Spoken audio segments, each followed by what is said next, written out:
Far East Broadcasting Company Philippines, in partnership with Green Hills Christian Fellowship Ortigas, bring you a message from the Word of God. Together, let us know Christ and make Him known. Buksan po natin ang ating mga Biblia sa Jonah chapter 3. Babasahin po natin ang verses 5 to 10. Jonah chapter 3. Verses 5 to 10. Tayo po ay tumayo at magbigay galang sa banal na salita ng Panginoon. Sabay-sabay po. And the people of Nineveh believed God. They called for a fast and put on sackcloth from the greatest of them to the least of them. The word reached the king of Nineveh, and he arose from his throne, removed his robe, covered himself with sackcloth, and sat in ashes. And he issued a proclamation and published through Nineveh, by the decree of the king and his nobles, let neither man nor beast, herd nor flock taste anything. Let them not feed or drink water, but let man and beast be covered with sackcloth, and let them call out mightily to God. Let everyone turn from his evil way and from the violence that is in his hands. Who knows? God may turn and relent and turn from his fierce anger so that we may not perish. When God saw what they did, how they turned from their evil way, God relented of the disaster he had said He would do to them, and He did not do it. Tayo po'y manalangin. Panginoon, kayo po manguna sa aming pag-aaral ng inyong banal na salita ngayong hapong ito. Bigyan niyo ng ginaw ang aming pag-iisip at pagsunod ang aming mga puso. Sa pangalan ni Jesus, Amen. Maaari na po kayong maupo. Nagbabalik po tayo sa ating serye sa Aklat ng Jonah.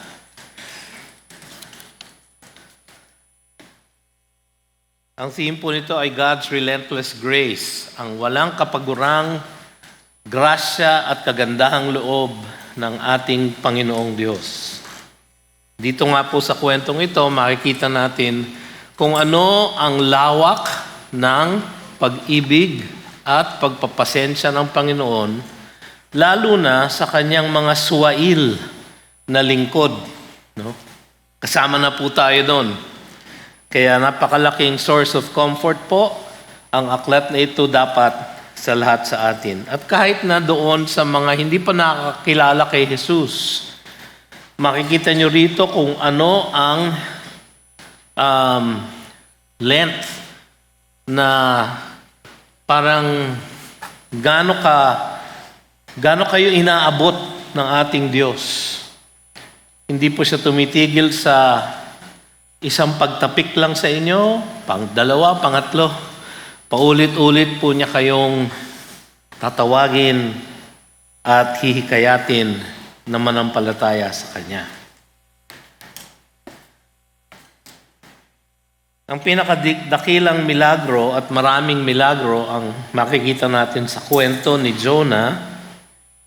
Ang pinakadakilang milagro ng Diyos sa buhay ni Jonah ay hindi lang yung pagsaklolo sa kanya ng isang malaking isda.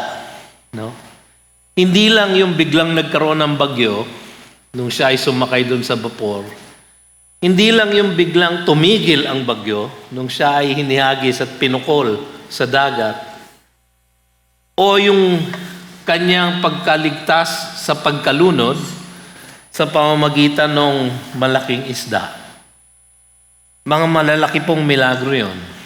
Pero para sa akin, at malinaw sa teksto, na ang tunay na milagro ay yung mga mahimalang pagliligtas at pagsisisi ng mga pagano, ng mga hentil sa kwentong ito.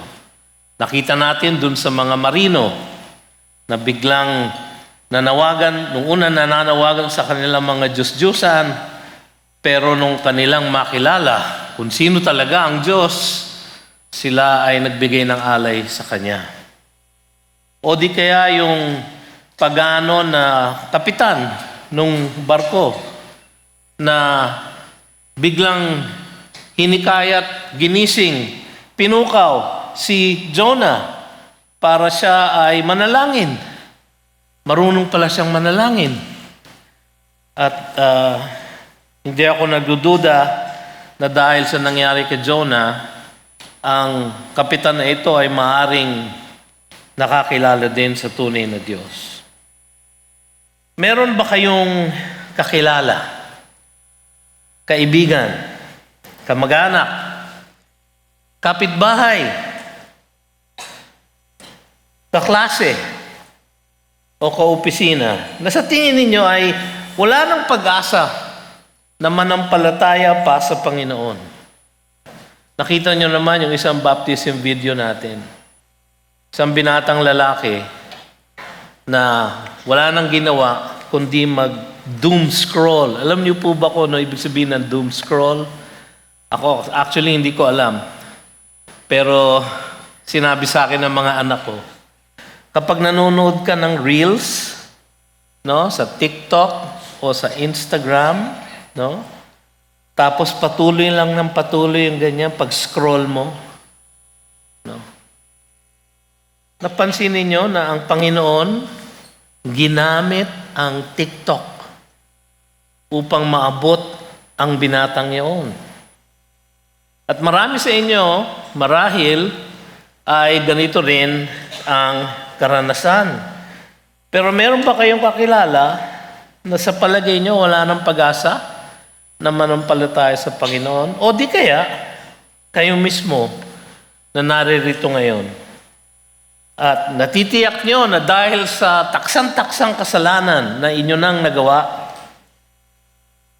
na hindi na kayo kayang iligtas ng ating Diyos. Hindi na ako pwede, pastor, masyado na akong malayo, masyado na akong makasalanan, masyado nang malalim ang aking addiction. Hindi na ako pwedeng baguhin ng ating Diyos. Well, ang mensaheng ito ay para sa inyo. Makinig kayo mabuti. Una sa lahat, tignan natin ang mahimalang resulta ng pahayag ni Jonah. Kaya ang title na binigay ko dito sa mensaheng ito ay ang mahimalang pagsisisi ng Nineveh. No? Mahimala. Kanina kinakanta natin, ang ating Diyos ay Diyos ng himala. Siya ay kamangha-mangha, sabi natin kanina. So dito makikita natin ang mahimalang resulta ng pahayag ni Jonah. Sabi sa verse 5, "And the people of Nineveh believed God." The people of Nineveh believed God. Ano ang pahayag ni Jonah? Nasa verse 4. "Yet 40 days and Nineveh shall be overthrown." Ganun po kaiksi. Kala po siguro ng iba sa inyo, siguro napakahaba nung sinabi ni Jonah, pinaliwanag niya kung paano nagpakita ang Diyos sa bayang Israel, magmula pa sa creation, papunta sa Egypt, papunta sa ilang, papunta sa pag-conquer ng land, sa kanilang mga hari. Hindi po. "Yet 40 days and Nineveh shall be overthrown. And the people of Nineveh believed God." Ito po ay pananampalataya na hindi inaasahan. Hindi po inaasahan. Kayo ba inasahan nyo? Na sa ganung kaiksing, saan kaya siya nagpunta, no? Sabi doon, isang araw, nandun siya sa Nineveh, sumunod siya, alam natin ang pagsunod niya ay medyo may padabog pa ng konti. No? Dahil ayaw niya talaga maligtas itong bayang ito. So wala siyang desire sa puso niya na maligtas itong mga ito. No? Wala. Kinakabahan siya na baka nga sila maligtas. Makikita natin yun later on sa chapter 4. So, hindi inaasahan ang pananampalataya na ito dahil sa matinding kasamaan, una sa lahat, ng Nineveh. Sa Nahum chapter 3 verse 1, sabi doon, "Woe to the bloody city, all full of lies and plunder, no end to the prey." Grabe. At sa kanilang pagsamba ng mga Diyos-Diyosan. So hindi lang sila masama, sila ay idolatrous pa. Sa Nahum chapter 1 verse 14, "The Lord has given commandment about you, no more shall your name be perpetuated." Lilipulin daw ang Nineveh. "From the house of your gods, I will cut off the carved image and the metal image. I will make your grave, for you are vile." Ganun po sila kasama. Meron po ba kayong kaibigan, kamag-anak, kakilala na ganun kasama? No. Ang una kong tanong sa inyo, bakit kayo bumabarkada sa kanila? No? Kung ganun sila kasama. Wala akong choice, pastor, kasi kamag-anak ko eh. Ganun ba? So, kinakabahan kayo na baka hindi, kahit share ko to, pastor, bibigyan ko ng gospel tract, bibigyan ko ng Biblia. Walang pag-asa. Grabe yung mga taga Nineveh. Masama na sila, marami pang Diyos-Diyusan, hindi inaasahan ang kanilang pagsisisi at pananampalataya sa Diyos. Ngunit sa ating Panginoon, tandaan natin, madalas, ang tila malayo sa Kanya ay siyang naliligtas. Yung tila malayo sa Kanya, ang siyang naliligtas. Sabi sa Isaiah 57:15, "For thus says the one who is high and lifted up, who inhabits eternity, whose name is holy. I dwell in the high and holy place, and also with him who is of a contrite and lowly spirit, to revive the spirit of the lowly and to revive the heart of the contrite." Sa Luke 19:10, pagkatapos na iligtas ng Panginoon si Zacchaeus, isang chief tax collector, no? So siguro ang equivalent niya ngayon, BIR commissioner, o siyang head ng large taxpayers unit ng BIR. Siya ay naligtas. Sabi ng Panginoon, "Today salvation has come to this house, since he is also a son of Abraham." Tas sabi niya, "For the Son of Man came to seek and to save the lost." Nawawala po ba kayo? Hahanapin po kayo ng Diyos. Sa Matthew chapter 9, verses 11 to 13, sabi ng mga Pariseo sa kanyang mga disipulo, "Why does your teacher eat with tax collectors and sinners?" But when he heard it, he said, "Those who are well have no need of a physician, but those who are sick." Oo nga naman, no? Ang asawa ko po, doktor. Pag kayo po ay naging pasyente niya, may sakit po kayo. At hindi lang kayo may sakit, malubha ang sakit nyo dahil kidney doctor po siya. Ang ibig po sabihin, bumibigay na yung kidney nyo. No? Baka katulad ko, ganyan na lang po ang natitira sa kidney ko eh. No? So, kung kayo maging pasyente niya, may sakit kayo. Kung kayo ay malusog, no, huwag kayo pupunta sa clinic niya. Di ba? Baka kayo mahawa lang. Sapagkat ang may sakit ay hindi pinagagaling ng isang doktor. Ang makasalanan ang siyang nangangailangan ng tagapagligtas. Hindi yung mga mabuti o banal sa kanilang sariling paningin. Kaya ang sabi niya, "Go and learn what this means. I desire mercy and not sacrifice, for I came not to call the righteous, but sinners." Kayo po ba'y makasalanan? Praise God po. Lahat po tayo ay makasalanan. Sa tingin nyo ba, napakalalim na, napakalawak na ang inyong kasalanan? Ay, Tayo ang gustong-gustong dalawin ng ating Panginoon. For I came not to call the righteous, but sinners. Ito ay pananampalataya na hindi inaasahan na nagresulta mula sa isang pahayag na kakaibang kapangyarihan. Napakaiksi nung sinabi ni Jonah. Siguro marami pa siyang dinagdag. Pero ang essence lang nung kanyang message, yet 40 days and Nineveh shall be overthrown. Malinaw na ang pananampalataya ng Nineveh ay dahil sa napakasimple at diretsyong mensahe ng babala ni Jonah. Yet 40 days and Nineveh shall be overthrown. Yung pong salitang overthrown, sa Hebrew, pwede rin pong i-translate na overcome. So yet 40 days and Nineveh shall be overcome. So parang masama, no? Masama ang dating.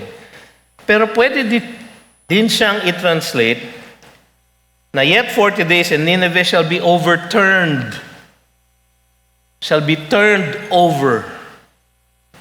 Shall be converted. So yung salita pong ginamit doon, ang pwedeng dating, yet 40 days and Nineveh shall be overturned. Para sa akin, ang ibig sabihin nun, pwede silang maligtas. Overturned. Sinabi ito mismo ni Jesus na yung pananampalataya ng mga taga-Nineveh ay nagmula sa mensahe ng makapangyarihan na dinala ni Jonah sa kanila. Sabi niya sa Matthew 12:41, "The men of Nineveh will rise up at the judgment with this generation and condemn it, for they, the men of Nineveh, repented at the preaching of Jonah."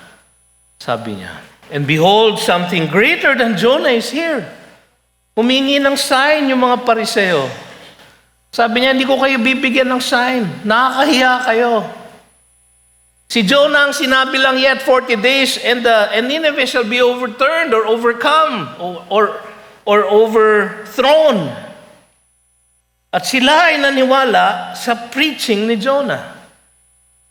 Hindi dahil sa magaling si Jonah, kundi dahil ang kanyang dinala ay ang salita ng Diyos. Makikita natin yun dun sa chapter 4 verse 2, di ba?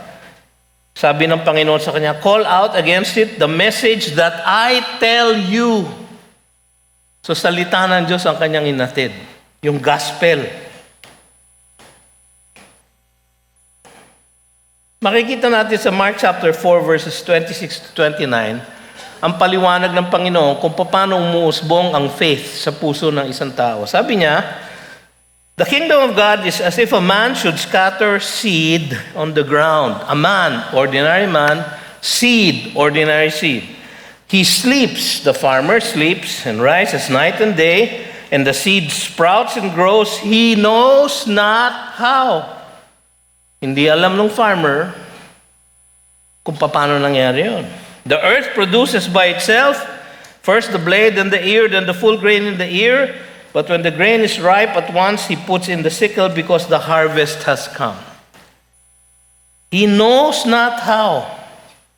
Yung tapat na naghahasik ng ebanghelyo ay isang ordinaryong tao lang na merong isang regular na gospel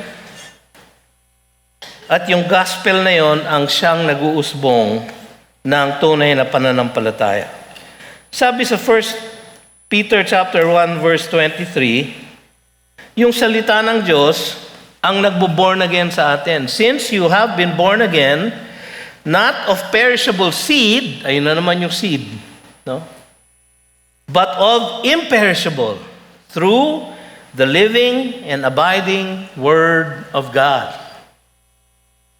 So maganda na napapakinggan natin yung mga testimonyo ng mga ating binabautismuhan, ngunit ating pinapangaral mula sa pulpitong ito ang salita ng Diyos, sapagkat ang salita ng Diyos ang nagdadala ng milagro. sa buhay ng bawat isa sa atin. Sabi sa Acts 11:18, nagre-report si Peter pagkagaling niya kay Cornelius. Si Cornelius ay isang hentil. Na-convert si Cornelius sa pamamagitan ng salita ng Diyos na binahagi ni Peter sa kanya. Ang sabi ni Peter sa church at Antioch, church at Jerusalem, kung saan siya bumalik at nag-report, when they heard these things, they fell silent, yung buong church.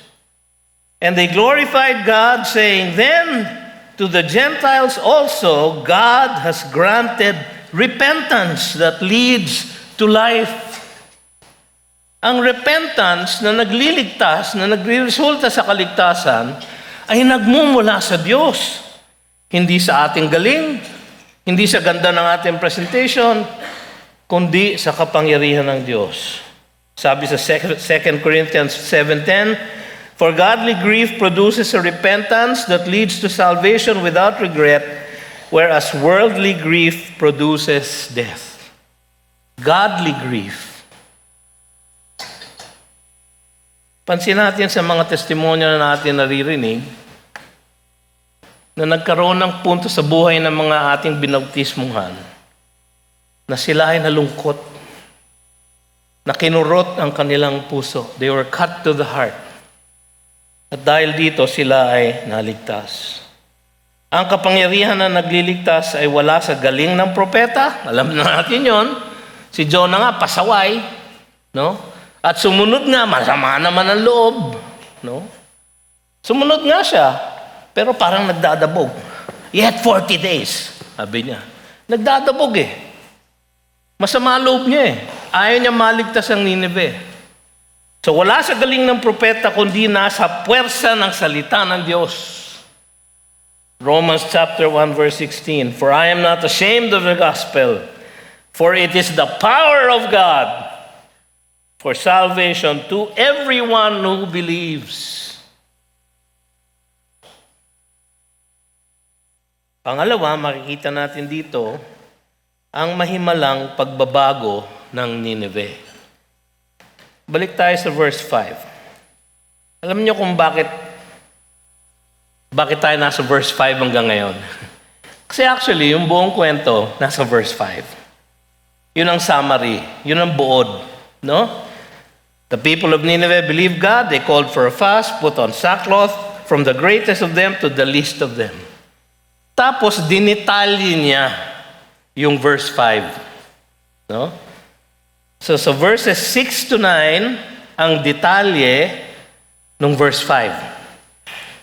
So, they called for a fast and put on sackcloth, from the greatest of them to the least of them. Tapos makikita nyo dun sa kwento, kahit yung kanilang hari, the king of Nineveh, he arose from his throne, removed his robe, covered himself with sackcloth, tapos sinabi niya sa decree, let neither man or beast, herd or flock, pati mga hayop, huwag kakain. Kawawa naman yung mga hayop. No? Meron kaming corgi sa bahay. Pag hindi mo pinakain yon, masama ang mood. No? Pero dito, pati mga hayop pinag-ayuno. Paghingi ng tawad sa Panginoon na may pag-aayuno, yun ang makikita natin dito. They called for a fast, let neither man nor beast, herd nor flock taste anything, let them not feed or drink water. Yung fasting po, sabi sa 2 Chronicles chapter 20 verse 3, ay madalas ginagamit ng mga hari sa kanilang mga subjects. Then Jehoshaphat, isa sa mga hari ng Israel, was afraid and set his face to seek the Lord and proclaimed a fast throughout all Judah. Sa Nehemiah chapter 9 verses 1 and 2, si Nehemiah nananalangin, kanyang ipinangungumpisa lang lahat ng kasalanan na nagawa niya, 10 ng kanyang mga kaanak, at ng kanyang buong bayang Israel. Sabi niya, now on the 24th day of this month, the people of Israel were assembled with fasting and in sackcloth and with earth on their heads. And the Israelites separated themselves from all foreigners and stood and confessed their sins and their iniquities of their fathers. Humingi sila ng tawad na may pag-aayuno. Sa Daniel chapter 9 verse 3, sabi ni Daniel, "Then I turned my face to the Lord God." Daniel 9 ay meron ding prayer of confession. No? Nehemiah 9, Daniel 9. Parehong prayer of confession. "Then I turned my face to the Lord God, seeking Him by prayer and pleas for mercy." Seeking Him by prayer and pleas for mercy. With, fasting and sackcloth and ashes. Ang fasting po, ang pag-aayuno, ay isang malalim na pagnanasa na makamit ang kapatawaran ng Diyos na hindi emosyonal. Malalim, galing sa puso, galing sa kaibuturan ng ating niloloob. Paghingi ng tawad sa Panginoon na may pag-aayuno ang ginawa ng Nineveh. From the greatest of them to the least. Nagumpisa sa hari. The king of Nineveh, he arose from his throne, removed his robe, kanyang royal garments, covered himself with sackcloth and sat in ashes. Ganun po ang ginagawa ng mga nagluluksa. Bakit sila nagluluksa? Sapagkat meron silang pagsisisi na malalim at taos-puso na may pagpapakumbaba. Yun po ang ibig sabihin ng pag-put on ng sackcloth. Yun po ay parang nagsuot kayo ng sako. No? Alam niyo naman kung yung mga lumaki sa inyo na may yung sako ng bigas, no? Yung lumang sako ng bigas, hindi yung plastic, no? Yung lumang sako ng bigas na magaspang sa balat, no? Alam niyo, nanay ko, para makatipid lang noon, ginagawa niyang shorts namin yung sako ng bigas. Imagine niyo kung gaano kakati yun. Yun po ang aming salawal. Well, natipid po talaga ang nanay ko. Pero ganun po ang sackcloth. Yun ay kasuutan ng mga aba. 2 Samuel chapter 3 verse 31.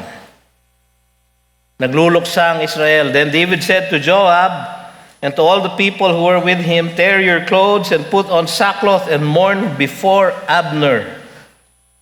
And King David followed the bier. Namatay po yung kanyang kaibigan na si Abner at sila ay nagluluksa. Sa kanilang pagluluksa, sila ay nagsuot ng mga aba na damit. 1 Kings chapter 20 verse 31. "And his servant said to him, Behold, now we have heard the kings of the house of Israel are merciful kings.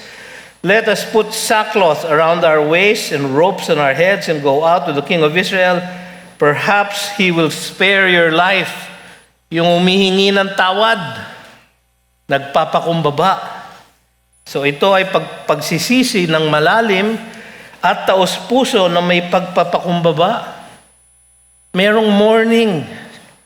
Sabi sa Matthew 5 verse 4, "Blessed are those who mourn, for they shall be comforted." Akala ng iba naglalatag ng rules ang ating Panginoon. Hindi, sinasabi niya ganito, dapat ang puso ninyo. Kung kayo'y lalapit sa akin. Kung kayo ay magkaroon ng kaugnayan sa akin, kung kayo ay magiging miyembro ng aking kaharian. Blessed are those who mourn. You mourn over your sin. Ating pinagluluksa ang kasalanang nagawa natin laban sa isang banal na Diyos. Sa James chapter 4 verses 9 to 10, "Be wretched and mourn and weep. Let your laughter be turned to mourning and your joy to gloom. Humble yourselves before the Lord and He will exalt you." So sa kanilang paghingi ng tawad sa Diyos, pagsisisi na malalim na taos-puso, nagpakita sila ng pagpapakumbaba. Ito ay isang pagsang-ayon sa Diyos na mali ang ating nagawa at tama ang kautusan niya na ating sinuway. Yun din po sinasabi ng 1 John 1:9. Memoryado ng marami sa atin yan dahil ginagamit natin na escape clause. 1 John 1:9, if you confess your sins, He's faithful and just to forgive and to cleanse you from all unrighteousness. So isipin nyo, magkakasala na lang muna ako, tas mamaya, pag uwi ko ng bahay, mananalangin ako, tapos ipamumukha ko sa Diyos ang 1 John 1:9 para patawarin niya ako. Napakamali po ng attitude na yon.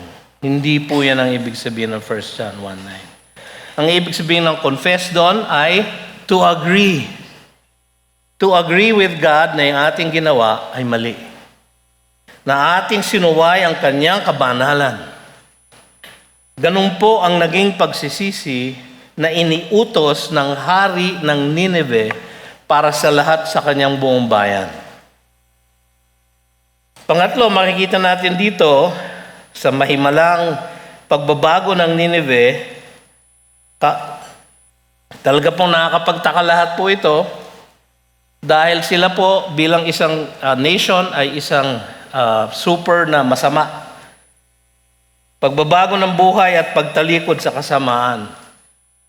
So hindi lang yung paghingi ng tawad sa Panginoon na may pag-aayuno, hindi lang pagsisisi ng malalim sa nataos puso na may pagpapakumbaba, kundi may pagbabago ng buhay at pagtalikod sa kasamaan. Ang utos ng hari ay ganito, let everyone turn from his evil way, verse 8, and from the violence that is in his hands.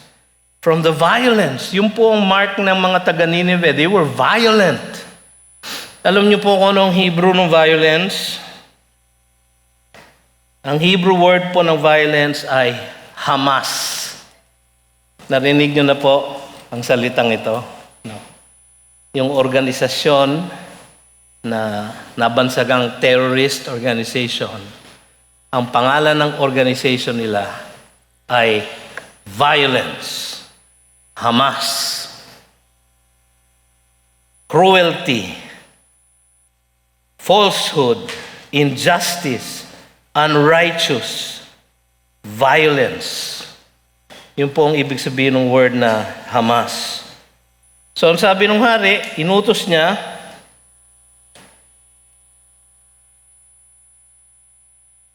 let everyone turn from his evil way and from the violence that is in his hands. Sa Jeremiah 18:11, mababasa po natin to. Now therefore, say to the men of Judah and the inhabitants of Jerusalem, thus says the Lord, behold, I am shaping disaster against you. Si Jeremiah, the crying prophet, nagpo-prophesy against the inhabitants of Jerusalem, so the southern kingdom po ito. Thus says the Lord, behold, I am shaping disaster against you and devising a plan against you. Return everyone from his evil way and amend your ways and your deeds. Sabi niya,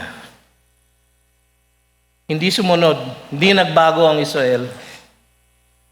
At dahil doon, 586 BC, sila ay tinalo, nilipol, winasak, at nilagay as exiles ni Nebuchadnezzar sa Babylon. Yun po ang disaster that the Lord had planned for them. Siguro ganun din yung disaster na pinaplano ng Diyos para sa Nineveh. 40 days and you will be overturned, overcome, overthrown. So maaaring isang ibig sabihin nun, mawawala ang inyong buong bansa, ang inyong buong city. Sa totoo lang mga kapatid, mga 150 years pagkatapos nito, nilipol din ng Diyos ang Nineveh. Ito ay pinrophesy niya sa pamamagitan ng prophet na si Nahum. Yung 3 chapter ng Nahum may isang babala sa Nineveh. Hindi lang babala na kung kayo'y magbabago, hindi. Isang sentence, isang judgment na. At alam nyo ba, na hanggang ngayon, ang Nineveh po ay nasa bayan ng Mosul. Siguro pamilyar sa inyo yung city of Mosul, no? Sa Iran. Yung pong headquarters ng Hezbollah. No? Yung bayan ng Mosul, meron pong malaking mound of dirt na walang laman, walang halaman, walang kahit na ano. Yun po ang Nineveh. So hanggang ngayon, nawala silang parang bula. Pero, itong pagkakataon na ito,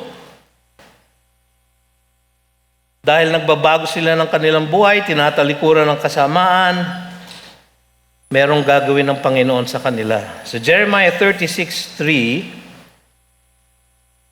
sabi doon, it may be that the house of Judah, Israel, southern kingdom po ulit ito, will hear all the disaster that I intend to do to them, so that everyone may turn from his evil way, and that I may forgive their iniquity and their sin.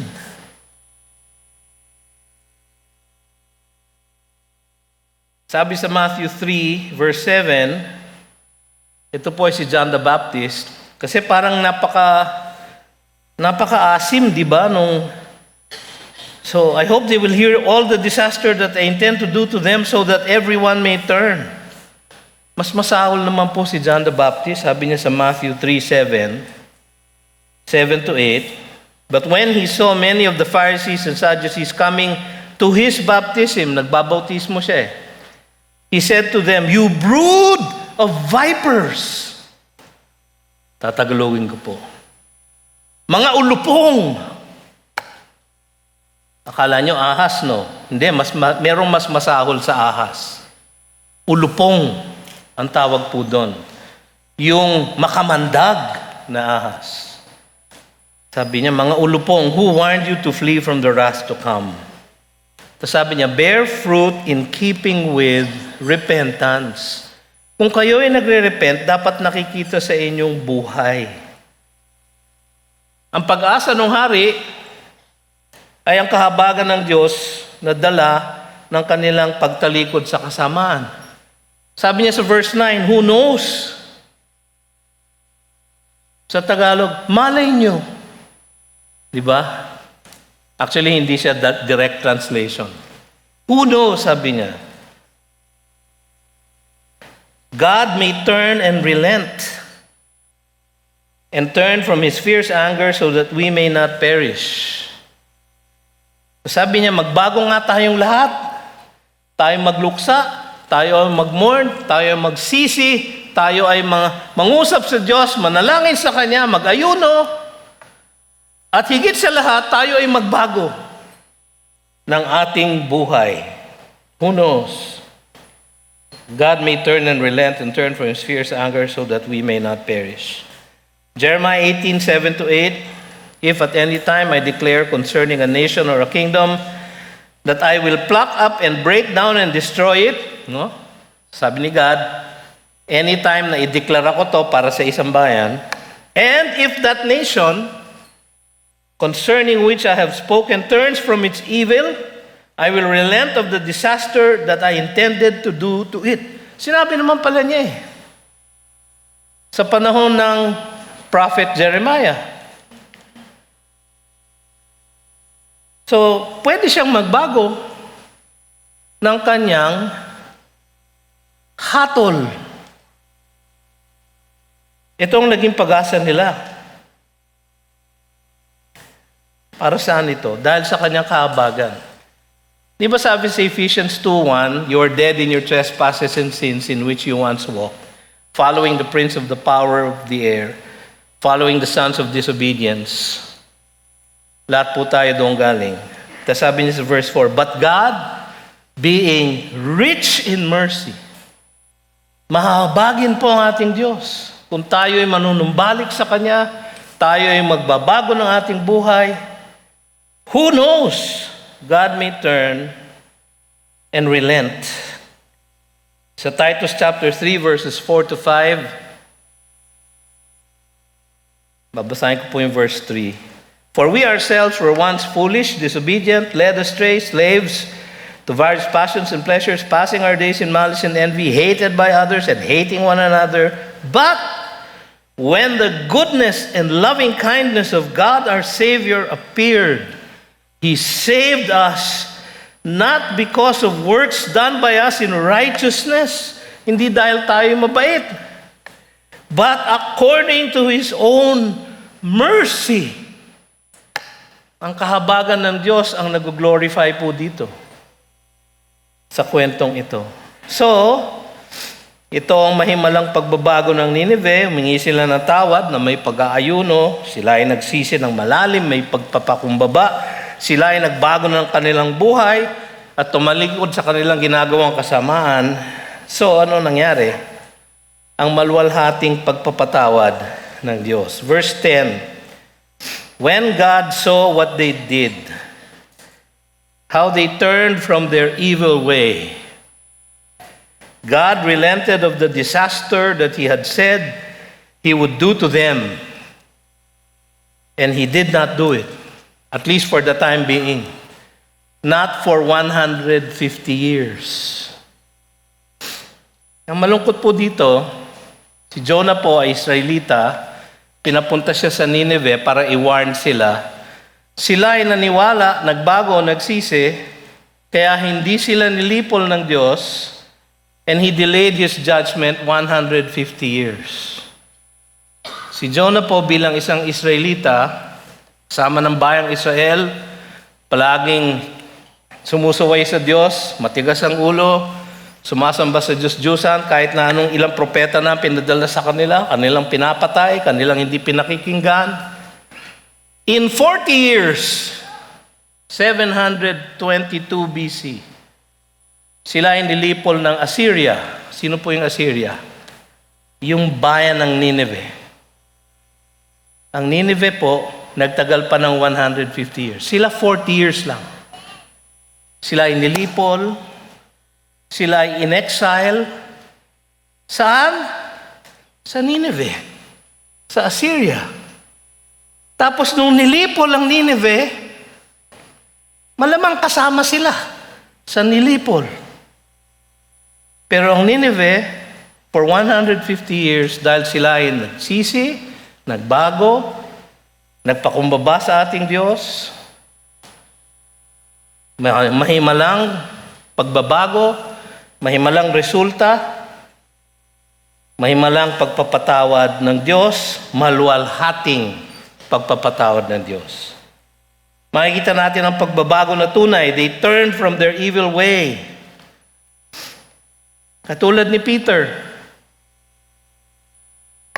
Si Peter, dininay ang Panginoon ilang beses? 3 times.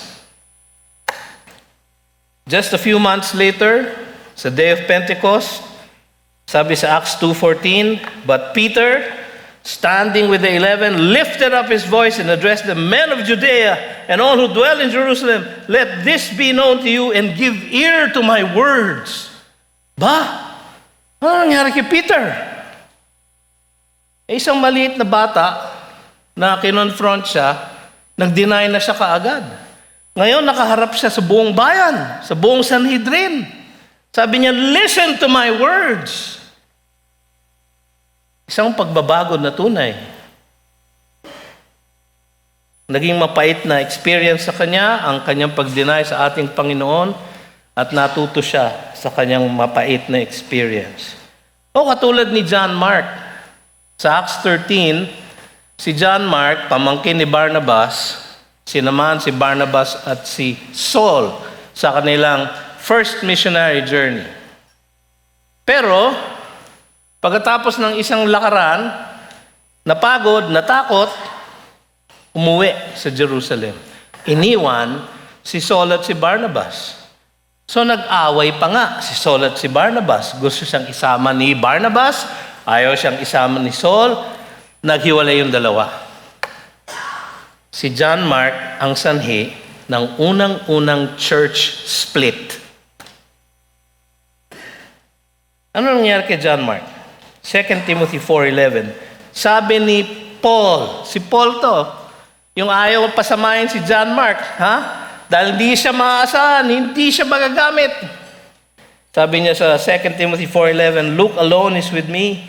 Get Mark, si John Mark po yun, and bring him with you, for he is very useful to me for ministry. This is 10 years after. Yan po ang pagbabago na hinahanap ng Diyos. Hindi yung panandaliang saglit na panahon lamang, kundi hindi yung bugso lang ng emosyon, kundi yung tunay na pagbabago nagre-resulta sa isang bagong buhay. Naging tapat si John Mark. In fact, siya ang sumulat ng Gospel of Mark.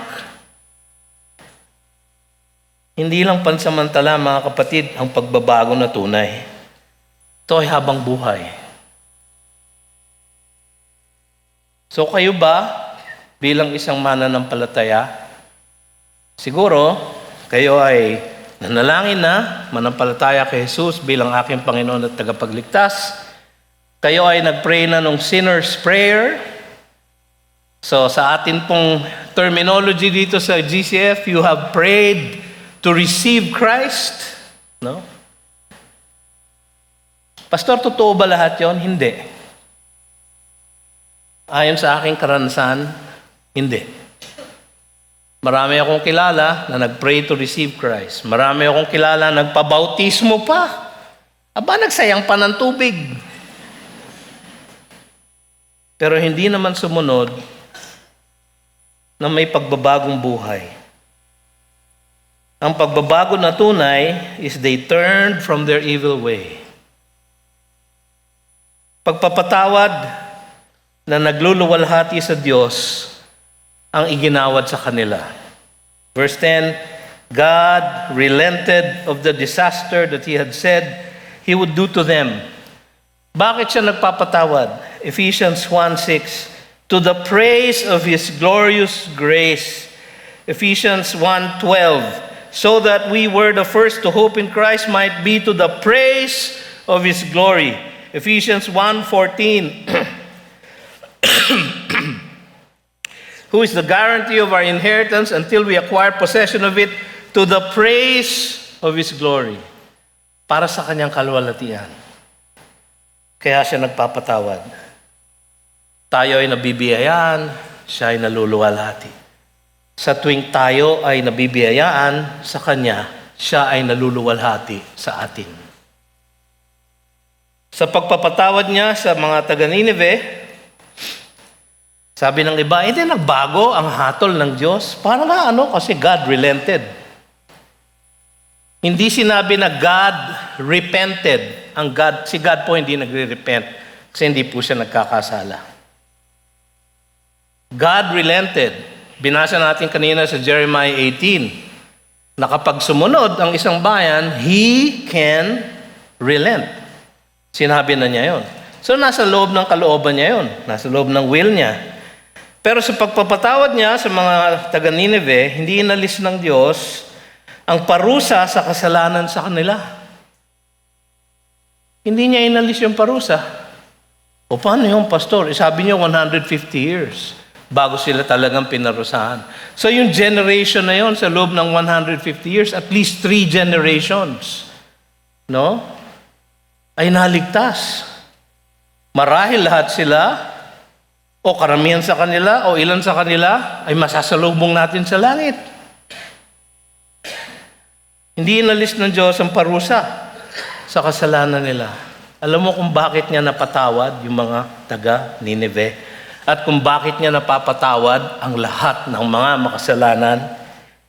Sapagkat nilipat niya lang ang kaparusahan na ito na dapat sanay sa kanila o dapat sanay sa atin sa kanyang bugtong na anak na namatay para sa mga kasalanan ng mga taga-Nineveh. Daang taon pagkatapos nitong pagsisisilanan na ito, lahat ng ating kasalanan, kaya niya tayo napapatawad sapagkat ang kanyang bugtong na anak ang tumanggap ng poot at galit at kaparusahan na dapat sanay kanila, na dapat sanay atin. Ngunit kanyang ininda Kanyang ipinalo ang sarili niyang anak. Kaya hindi po nagbago ang justice ng Panginoon. He remained just and the justifier of the believers. Romans 3:23 to 26. For all have sinned and fall short of the glory of God. Baka kayo ay ganyan, mga kapatid, mga kaibigan, and are justified by His grace as a gift. Mahimalang gift through the redemption that is in Christ Jesus, whom God put forward as a propitiation by His blood. Propitiation, technical na term, bayad sala. Pambayad sa ating sala, mga kapatid. He was put forward as a propitiation by His blood to be received by faith. This was to show God's righteousness. Hindi nagbabago ang standard ng Diyos. Hindi niya pinapalitan ang kanyang hustisya. God's righteousness is the same because in His divine forbearance, mercy, He had passed over former sins. Bakit? Sapagkat darating ang Mesiyas, darating ang kanyang bugtong na anak, at mamamatay sa krus at babayaran ang lahat ng mga kasalanan ng lahat ng mananampalataya sa Kanya.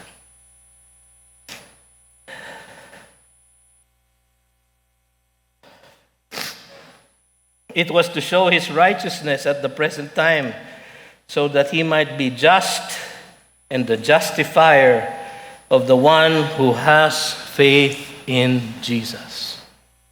So naniniwala ang mga taga Nineveh, mahiwaga, mahimala, nagbago, nagsisi, nagluksa, nagbago ng kanilang pamumuhay at sila ay pinatawad ng Diyos. Hindi dahil pinatawad lang sila ng basta-basta, hindi. Dahil yung bayad dun sa kasalanan nila ay iindahin ang sarili niyang anak sa krus. Para mananatili siyang just and the justifier of those who will have faith in Him. Sabi nga ni Dr. James Montgomery Boyce, basahin ko po sa Ingles, sinubukan ko po Tagalogin, mahirap. And I quote, here the message of Jonah hits quite close to home. Like Jonah and the Ninevites, each of us today needs to repent of sin and turn to the righteous and merciful God of the universe. But our repentance from sin, assuming we do repent, is made possible only because God Himself first relented of the evil by taking our judgment on Himself. Jesus bore our judgment. Consequently, our turning from sin must be at the same time a turning to Jesus, through whom alone we have forgiveness. Kayo ba ay natatakot magpahayag ng ebanghelyo sa iba? Mahimala ang ating Diyos. Hindi nyo alam. Baka mamaya yung inaasahan yung talagang parang halos kalahati ng katawan ay nasa impyerno na. Eh siya pa ang maligtas. Ang Diyos at ang Kanyang salita ang magbabago sa kanila. At kung sila ay magbabago, siya ay magpapatawad dahil binayaran na niya ang kapatawaran na iyon na Kanyang ibibigay sa lahat ng lalapit sa Kanya. Kayo ba ay nangangailangan ng kapatawaran, kaibigan? Malawak ang kahabagan niya at naluluwalhati siya sa pagpapatawad ng kasalanan. Tayo po'y tumayo. Tayo mananalangin. Panginoon, maaaring merong iba sa amin na narito ngayon na hindi pa nagtitiwala sa inyo bilang tagapagligtas at Panginoon. Kayo nga po ang kumilos sa kanilang mga puso at bigyan ng pag-unawa upang sila ay makaunawa ng inyong ebanghelyo na aming binahagi sa kanila ngayong hapong ito. At dahil kailangan nilang manampalataya at wala sa amin ang mayroong tunay na pananampalataya, ipagkaloob ninyo, O Diyos na mahabagin, ang pananampalatayang nagliligtas sa bawat isa na nais lumapit sa inyo, maunumbalik sa inyo sa hapong ito. At ngayon, pagpalain kayo ng Panginoon at ingatan kayo. Paliwanagin nawa ng Panginoon ang kanyang mukha sa inyo at mahabag sa inyo. Ilingap nawa ng Panginoon ang kanyang mukha sa inyo at bigyan kayo ng kapayapaan magmula ngayon at magpasawalang hanggan. At ang lahat ay nagsabi ng Amen. Magandang hapon po. You've just heard a message from the Word with Green Hills Christian Fellowship Ortigas in partnership with Far East Broadcasting Company Philippines. We hope you can join us next week. God bless you.